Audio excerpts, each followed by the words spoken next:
Hello, and welcome to Locality's Making Bank podcast with host Keith Costello, co-founder and CEO of Locality Bank.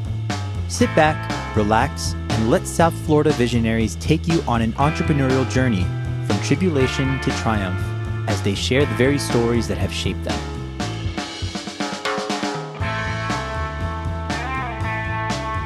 Rachel Sapoznik, welcome to Making Bank. Thank you, Keith, and thank you for inviting me this morning. Very excited to be here. Well, we're really happy to have you because up till now, we've only had gentlemen. So you're our first female entrepreneur. And you've got such a great story, which I have heard personally, and you shared with me before. So I couldn't wait to get you on our show. So thank you for being here. I actually feel honored that I'm your first female entrepreneur. Yeah. Thank you. Well, we're glad you're here. So why don't we start in the beginning and where were you born? Where'd you grow up? Sure. So I am one of those rare birds. I'm a native Floridian. Okay. Born and raised in Miami, actually Mount Sinai Hospital. Wow. Went to school in North Miami Beach and had immigrant parents. My mother was from France. My father was from Panama. My first language was Spanish. My mother learned Spanish. My father never learned French. So that was fun. It was a very fun household. We grew up in a very modest, have two other sisters. It was interesting because we had one bathroom, 5 people. My poor dad, was always surrounded by women. Even our dog was a girl. So that must have been a tough battle for the bathroom. For your poor father. It was. It was. You had to get up very early to beat us out. So it's been a beautiful, beautiful life with my parents and my sisters. And then I got married, had 3 children, and now I am the proud grandmother of 10 grandchildren. 10? 10. Oh my goodness. Wow. Well, we'll get to that in a minute. But let me go back to your childhood. So you've had such an amazing business career, entrepreneur, founder of a great insurance company. Any childhood things that were like, hey, this woman's gonna, or this young girl has got great things in store for her. Any childhood signs that you want to relate? Well, stories? I think there were, because we came from a very modest household. So we always had to work. Like I worked every summer, starting at about 9 years old. I would go to my father's store, help him out, clean up, sweep up the floors, whatever was needed to be done. And as I grew up, I continued to work every summer, and I loved it. Mm-hmm. And I felt that working helped me become independent. And I was able to buy the cool shoes that maybe my parents couldn't afford, or I could buy a shirt or a top. And I could see that working and being able to have your own destiny allowed me to do the things I wanted to as a kid. Mm-hmm. And as I grew up, I just continued with that, and I became vice president of the sorority and being part of youth groups and getting very involved with being independent and showing other people how to do that. So it's been my journey that has taken me to where I am today, that childhood, early values of money, early value of work, and early values of work ethic, what it really takes to get things done. Interesting, because that's a common theme, I think, that we've heard with almost everyone that we've talked to, relating stories of early childhood, working. So those of you out there who are in high school or even middle school, get to work. Get out there and get a job. So you went to college. Yep. Where'd you go? I went to University of South Florida. University of South Florida in Tampa. And then I needed to come back home and finish up school here. Okay. I was actually at FIU. I was working at a linen store, selling sheets and towels and little accessories, when a woman came in who was a manager for John Hancock. And she asked me, what would you think of going into the insurance business? I said, are you crazy? That's not for me. I'm 21 years old. The insurance business is not for a person like me.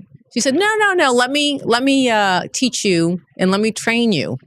And I went to my then fiance and I said to him, what do you think? You think I should give this a shot? Because I was going to give up a job that was paying me $10 an hour in 1981, which was a lot of money, and go to a commission-based structure. And we both agreed, if we're going to do it, this is the time to do it. And the rest is kind of history. So you went to work at this insurance company. Actually, it was in Hollywood. In Hollywood. Okay. It was John Hancock. Okay. And so big insurance company. It was a big insurance company. I was very fortunate to have this person, Gloria, train me and really mentor me. And I started to really understand the value of insurance and how you protect people and how you protect families. And that was something that was resonating with me. Great. So I stayed there for 5 years until I gave birth to my second son, at which point I could not meet my quotas. So all those managers out there that always are quota based, think about who you may lose if you push them too hard. But I got terminated and I had to start all over again. So I had 2 babies in the house. We were a 2-income family. I was able to start cold calling, and cold calling is something that you have to do in sales, no matter what, even till today. And you could call it cold calling through LinkedIn, or you can call it cold calling through picking up the phone or networking, but you need to be out there. And I was able to start to develop into the medical side of it, which was the health insurance side, because that was day work. I needed to be home at night for the kids. So during the day, I could meet with human resource directors. I could introduce to them the new health insurance plans. Mm-hmm. So in 1987, I started my company. And with the whole idea of educating people of a new concept that was coming out, it was something called an HMO. Wow. Okay. So in 87 was kind of the beginning of HMOs. Really? Okay. I still don't understand them, so. Health maintenance organization. And actually, I had an opportunity through one of my cold calls to meet with the human resource director of Pier 66. And it's so funny that we're sitting here because across the street is Wayne Huizinga's building, AutoNations. And I was able to present to him the whole concept. They loved it. To Wayne Huizinga? He didn't own the hotel yet. Okay.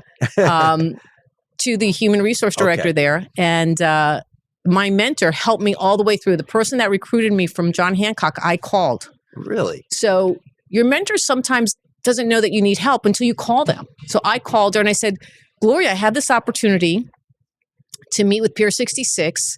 What do you suggest? So she told me exactly what I needed to do, the information I needed to pick up. We worked together on it. She helped me all the way through.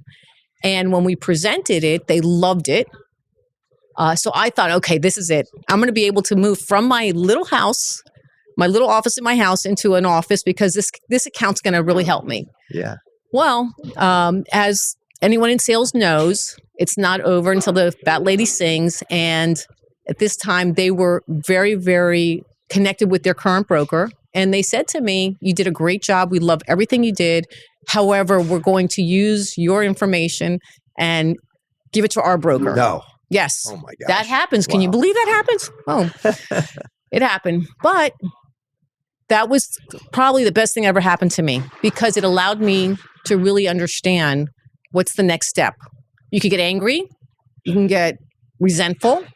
But instead, I immediately asked him, can I come meet with you? At the moment he said, we're going to use your information, I said, can I come meet with you? Before I met with him, I didn't have a cell phone because at that time they were called the brick and they cost $3,000. Right. So we still used landlines. And I called up my mentor and I said, Gloria, what do I do now?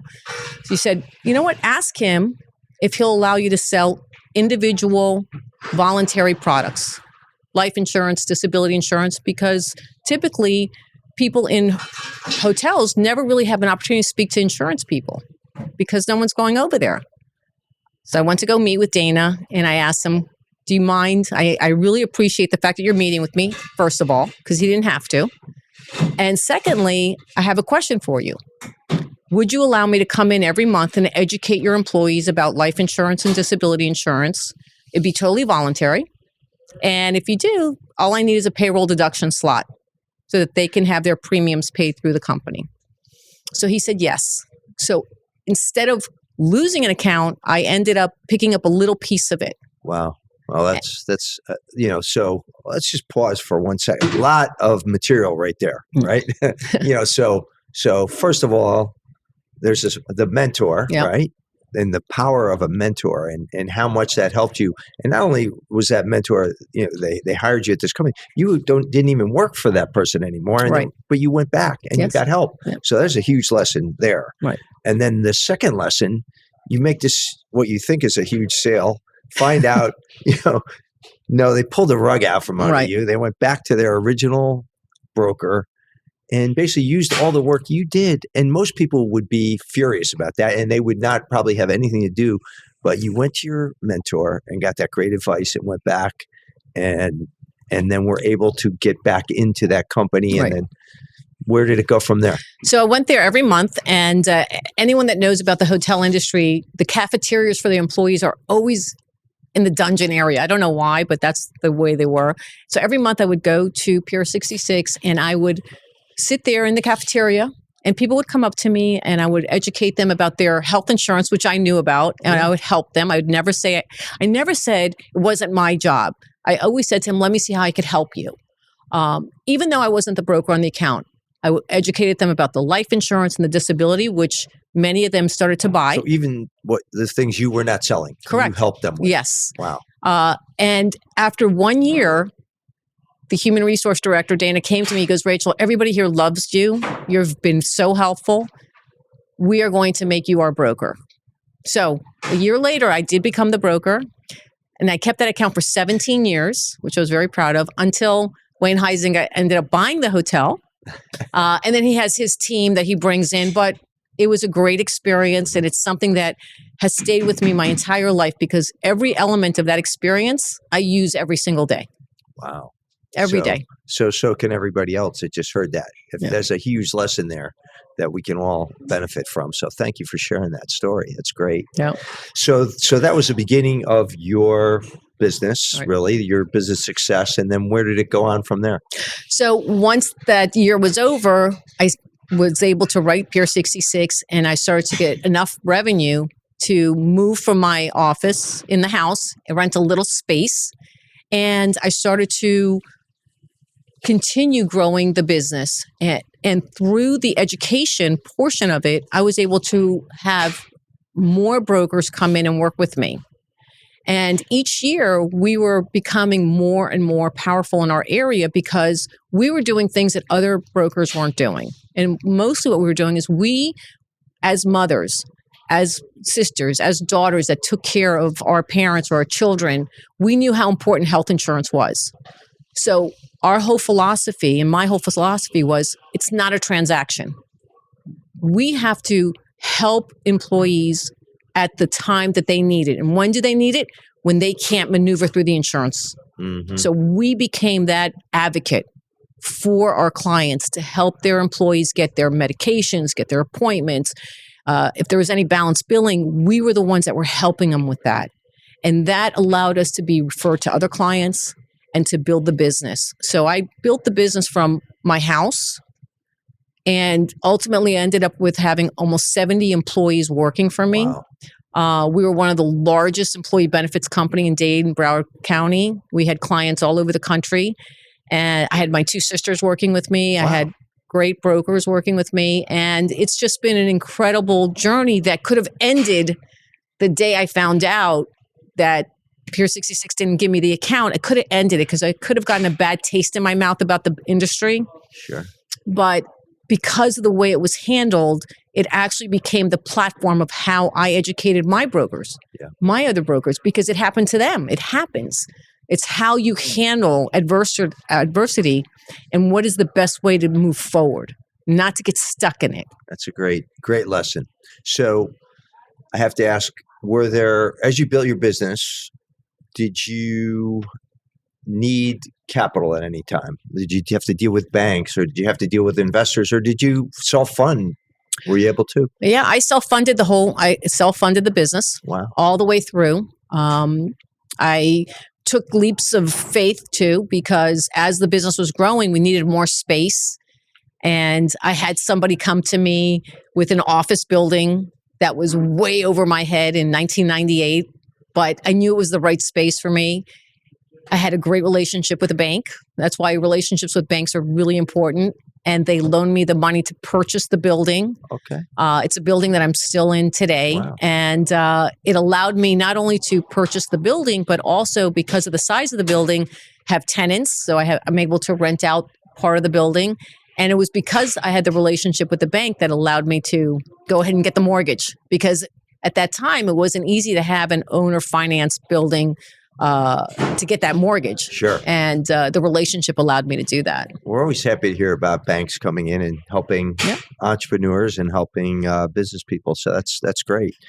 Any other lessons that really, I mean, you've shared so many great ones already, but I just have to ask, anything else that you would want to share with? Yes, there's one that I really want to share that I think is so important, and it's about the leader.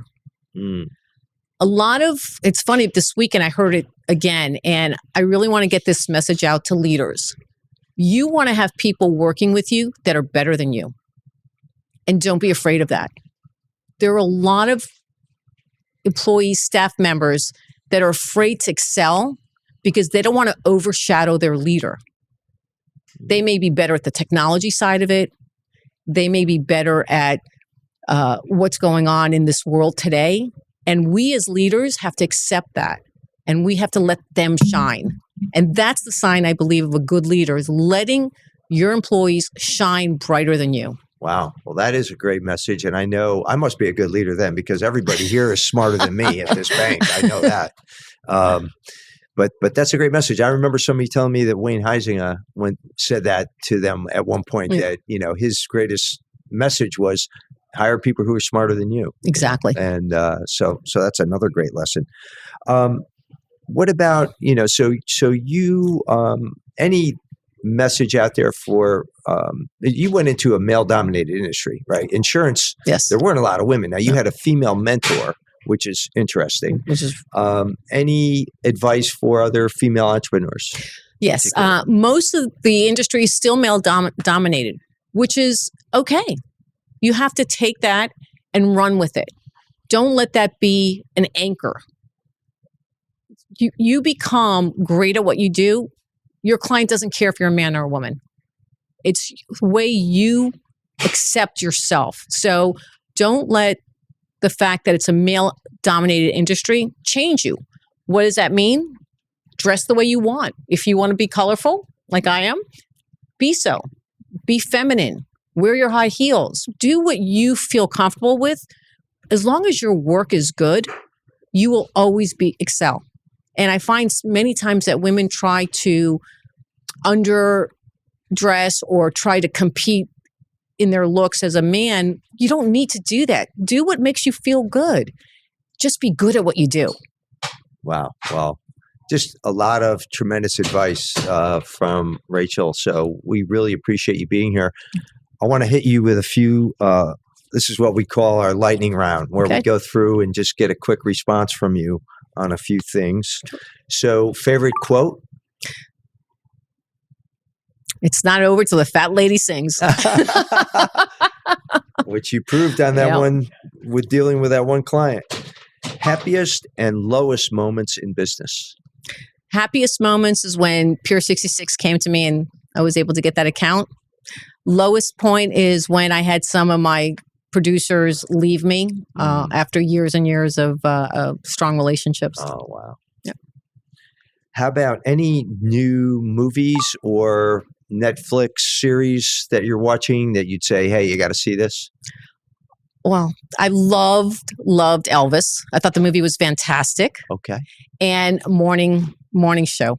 The morning show. The morning show has been fantastic. Okay. I'm like totally addicted. The third series coming out soon. Okay, great. Thank you. How about must-read books or a book that you think everybody should read? Well, one of my little delights is to read like trashy little books. So that's fine. So always have a trashy book in front of you. Enough business. We gotta have fun. All right. So we don't want an X rating, so we're not going to have any titles. But okay. And what about to relax? Any hobbies? Yes. So I have a house in Connecticut now in Stonington. So I love gardening, which is beautiful over there. One of my favorite things to do is to take my grandchildren to Chuck E. Cheese. And yes, I love winning the tickets. And we go pick the prizes and going to the beach and boating. That's awesome. Yeah. And how about a favorite restaurant? I absolutely love Tiki. Tiki. Yeah. Okay. It's right by my house in Hollywood. It's on the water. Okay. Fish is fabulous. Got to check that one out. Check it out. All right. Well, Rachel Sapoznik, thank you so much for being on Making Bank and for sharing so many great pearls of wisdom with our audience. And we hopefully will see you again soon. I'm sure you will. Thank you. Thank you for the invite. Yeah. So that was an amazing episode. So many lessons, so many entrepreneurial experiences that Rachel shared with us. And I know one I took away was the story about the company that took her ideas and then went back to their existing agent, and how she continued to pursue their business despite them doing that to her. I don't know if I could do that. And I'm going to try to practice that in the future. That's all I can say. But what a great story, and a lot of good message there and advice for female entrepreneurs and also for young people. As we've seen on a lot of the episodes, a message there about starting work early. So get out there and experience what it's like to earn money as soon as you can.